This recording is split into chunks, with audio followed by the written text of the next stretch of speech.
सभी को नमस्कार। Welcome to our YouTube channel. मैं ललित माली आप सभी का हार्दिक स्वागत करता हूँ। और जो नए जुड़े हुए हैं मेरे साथ में है, तो जिसने सब्सक्राइब नहीं किया है चैनल को, तो चैनल को पहले सब्सक्राइब कर लें और लाइक जरूर करें और सपोर्ट करें। मैं आपके सामने अच्छे से अच्छी क्लास लेके आऊँगा। अभी पॉलिटिकल साइंस चल रही है, आगे भी हमारी क्लास है, वो हर विषय की आएगी। तो आप सपोर्ट करते रहिए और सब्सक्राइब शेयर वगैरह करते रहिए। Thank you. अब देखिए आज का जो अपना टॉपिक है, किस प्रकार कल पढ़ना है, सोवियत संघ के विघटन के कारण पढ़े थे कि सोवियत संघ का विघटन हुआ तो कौन से कारण उसके जिम्मेदार हुए जिससे सोवियत संघ का विघटन हुआ। तो कल हमने पढ़ लिया था। आज इसके परिणाम पढ़ने वाले हैं कि सोवियत संघ का विघटन के क्या परिणाम हुए। परिणाम क्या हुआ जब एक देश का विघटन हुआ। आपको पता है कि भाई अमेरिका और सोवियत संघ दोनों के बीच में किस प्रकार एक होड़ी एक महाशक्ति बनने के लिए दोनों के बीच में संघर्ष चल रहा था। उसमें किस प्रकार सोवियत संघ ने अपनी कुछ ऐसी नीतियों के कारण, ऐसे कुछ कारण उनका विघटन हो गया, अंत हो गया। तो कारण पढ़ लिए पढ़ने ऐसे। अब सोवियत संघ का विघटन हुआ तो जब अंत हुआ उसका, तो क्या परिणाम निकले, क्या परिणाम हुए, वो पढ़ते हैं। तो देखिए पहला परिणाम आपके सामने दिया हुआ है। जब सोवियत संघ का विघटन हुआ तो पहला परिणाम क्या निकला, शीत युद्ध के दौर के संघर्ष की समाप्ति। क्या लिखा हुआ है, शीत युद्ध के दौर की संघर्ष की समाप्ति। इसका मतलब आपको पता ही है कि शीत युद्ध का मतलब क्या होता है कि जब अमेरिका और सोवियत संघ के बीच में एक संघर्ष का दौर चल रहा था और वास्तविक युद्ध नहीं था दोनों के बीच में। दोनों के बीच में एक वाद विवाद बोल सकते हैं, विचारधारा के बोल सकते हैं, बातचीत के द्वारा बोल सकते हैं। दोनों के बीच में एक युद्ध की स्थिति बनी रही थी, लेकिन वास्तविक युद्ध नहीं हुआ। युद्ध की स्थिति बनी रही थी, वो था शीत युद्ध। तो अमेरिका और सोवियत संघ के बीच में यह संघर्ष जारी रहा। और जब सोवियत संघ का अंत हुआ, सोवियत संघ का विघटन हुआ, तब आपको पता है शीत युद्ध का क्या होगा, अंत होगा। जब एक देश है और उसके साथ में दूसरा देश, दोनों देश जब युद्ध करते हैं तो एक देश का अंत हो जाता है, एक देश नहीं रह पाता है, तो वैसे ही वो युद्ध समाप्त हो जाता है। और एक उदाहरण समझ सकते हैं, दो व्यक्ति हैं, दो व्यक्तियों के बीच में झगड़ा हुआ है और एक व्यक्ति वहां से चला जाता है तो और एक व्यक्ति बच जाता है। इसका मतलब झगड़ा है, वो दोनों के बीच में युद्ध हो रहा है और समाप्त हो रहा है। तो इसका मतलब शीत युद्ध है वो समाप्त हो गया। क्या हो गया है, समाप्त। तो शीत युद्ध की समाप्ति, ये पहला परिणाम निकला सोवियत संघ के विघटन का। दूसरा परिणाम क्या लिखा, दूसरा परिणाम लिखा हुआ सामने आपके, हथियारों की होड़ भी समाप्त हो गई। जब अमेरिका और सोवियत संघ के बीच में हथियारों की होड़ लगी हुई थी, एक देश दूसरे देश से प्रतिस्पर्धा कर रहा था, कंपटीशन कर रहा था कि मेरे पास हथियार ज्यादा है। अमेरिका जब जैसे हथियार अपने पास में ज्यादा ला रहा था, वैसे सोवियत संघ भी हथियार ला रहा था। यानी दोनों के बीच में हथियार की होड़ लगी हुई थी कि भाई मैं हथियार के मामले में महाशक्ति बनूंगा। और ऐसे होड़ा-होड़ी से ही दोनों के बीच संघर्ष हुआ था। तो जब सोवियत संघ का अंत हुआ है, विघटन हुआ है, तो हथियारों की होड़ है लगी हुई थी, वो भी समाप्ति हो जाएगी। तो दूसरा परिणाम क्या निकला, हथियारों की होड़ भी समाप्त हो गई। अरे हथियारों का संघर्ष था दोनों के बीच में, वो भी समाप्त हो गया। तीसरा कारण देखिए, तीसरा कारण क्या है, अमेरिका एक महाशक्ति के रूप में उभरा। जी हाँ, सही बात है, अमेरिका एक महाशक्ति के रूप में उभरा। यानी विश्व स्तर पर जब दो महाशक्तियां आपस में संघर्ष कर रही है और महाशक्ति बनने के लिए सोवियत संघ और अमेरिका दोनों संघर्ष कर रहे हैं, तो जब सोवियत संघ का अंत हो रहा है तो विश्व स्तर पर कौन बचेगा, कौन सी महाशक्ति बनेगी, बचेगी, एक ही महाशक्ति बचेगी, वो होगी अमेरिका। जब सोवियत संघ का अंत हुआ तो विश्व स्तर पर अमेरिका ही एक महाशक्ति के रूप में उभरा। तो ये तीसरा परिणाम निकला।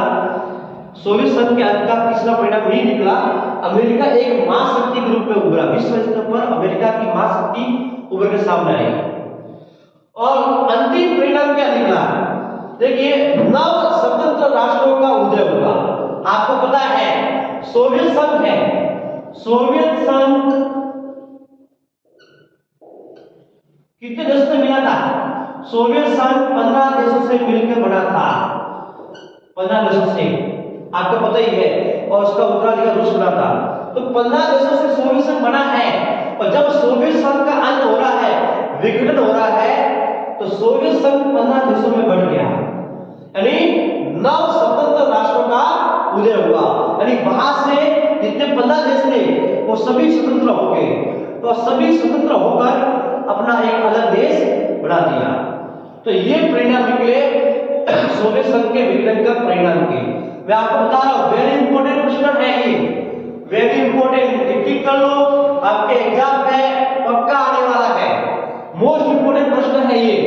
सोवियत संघ के विघटन के कारण आ सकते हैं, सोवियत संघ के विघटन के परिणाम हो सकते हैं, ये आपके लिए इंपॉर्टेंट है। और यहां से बड़ा प्रश्न बन सकता है, इसलिए ऐसे प्रश्नों को तैयार करना बहुत जरूरी है।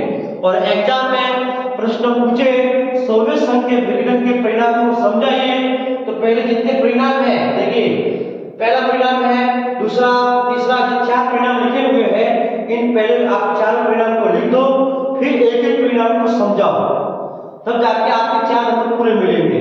तो ये आपको ध्यान रखना है। एक एक जो भी मैं आपको इंपोर्टेंट करवा रहा हूं इस सब्जेक्ट में, आप उसी का नोट्स बनाइए, शॉर्ट नोट्स बनाओ, और उस शॉर्ट नोट्स को बनाकर आप बार बार रिवीजन कीजिए। और बार बार रिवीजन करोगे ना, तो आपकी ये पॉलिटिकल साइंस है बहुत आपको इजी लगेगी, और एग्जाम में इतना हेल्प करेगी कि आपके अच्छे मार्क्स आएंगे एग्जाम में। तो आपको ध्यान रखना है, सोवियत संघ के विघटन के परिणाम क्या निकले, ये आपके सामने दिए हुए हैं, ये परिणाम है, ठीक है ना? ओके, ठीक। अब देखिए, सोवियत संघ के विघटन का परिणाम पढ़ लिया है, तो आप परिणाम पढ़ने के बाद में अब सोवियत संघ के विघटन से संघर्ष करना पड़ना है कि भी सोवियत संघ का अंत हुआ तो क्या संघर्ष रहा, क्या तनाव रहा, ये पढ़ना आपको जरूरी है, ये आपको ध्यान रखना है, संघर्ष तनाव की कहानी।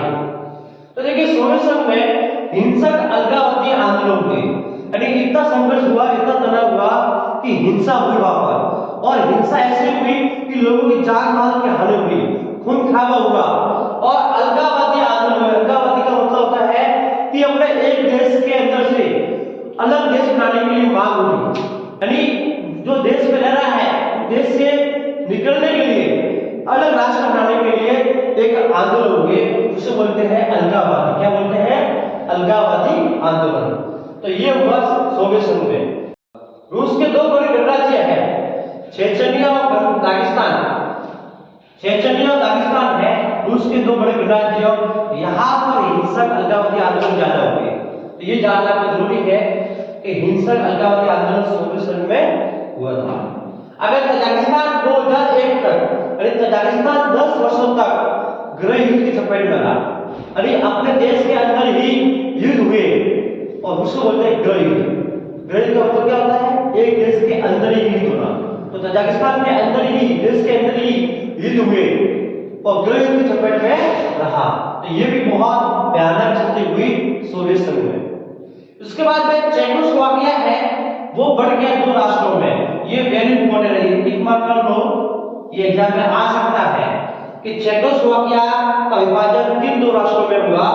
Check plus Slovakia. ये ध्यान रखना, प्रश्न आ सकता है, चेक प्लस स्लोवाकिया, यानी चेकोस्लोवाकिया का भी विभाजन हुआ। इसका मतलब देश बढ़ रहा है और देश राष्ट्र है वो बढ़ रहे हैं, इसका मतलब सोवियत संघ का ये स्थिति बहुत संघर्ष और तनाव की स्थिति है। तो चेकोस्लोवाकिया का विभाजन हुआ, चेक और स्लोवाकिया में, ध्यान रखना। इसके बाद में यूगोस्लाविया है, उसका भी विभाजन हुआ, ये भी इंपॉर्टेंट आ सकता है एग्जाम में, ध्यान रखना। ये यूगोस्लाविया का विभाजन हुआ और यूगोस्लाविया है वो 4 प्रांतों में बढ़ गया, आपके सामने लिखा हुआ है, बोस्निया, हर्जगोविना, स्लोवेनिया और क्रोएशिया। ये 4 प्रांतों में यूगोस्लाविया का विभाजन हुआ। तो ये ध्यान रखना है, सोवियत संघ की संघर्ष और तनाव की कहानी, ये स्थिति बहुत खराब हुई सोवियत संघ में और अलग अलग राष्ट्र वहां से बाहर निकलते गए और राष्ट्रों का बंटवारा होता चला गया। तो ये स्थिति है, आप ध्यान रखना। और जो मैं आपको पढ़ा रहा हूँ इसके शॉर्ट्स नोट्स बनाइए आप नोट्स बना के आप तैयारी अच्छी कीजिए, बहुत आपके अच्छे नंबर आएंगे आपके एग्जाम के लिए। मैं आपको शुभकामनाएं देता हूँ। बेस्ट ऑफ लक, धन्यवाद।